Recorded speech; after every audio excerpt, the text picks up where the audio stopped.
Dalili za kuimarika kwa ushirikiano wa kijeshi wa majini kati ya Tanzania na Marekani zilionekana wazi mjini Tanga, bandari ya pili kwa ukubwa nchini na eneo muhimu kwa operesheni za usalama baharini katika ukanda huo.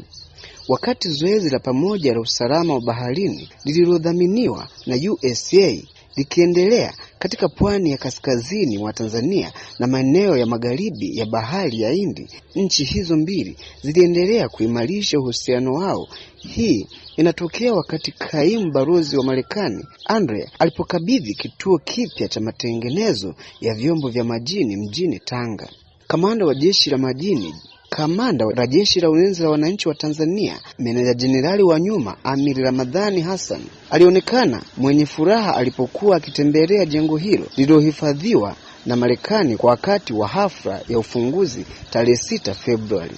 Jengo hili linawakilisha maono yetu na kwa pamoja kwa ustakabali salama na wenye ustawi, alisema katika hafla hiyo. Kwa kuwekeza katika uwezo baharini wa Tanzania, tunaimarisha uhusiano wa kuaminika na ushirikiano unaofanya mataifa yetu kuwa salama na yenye maendeleo zaidi.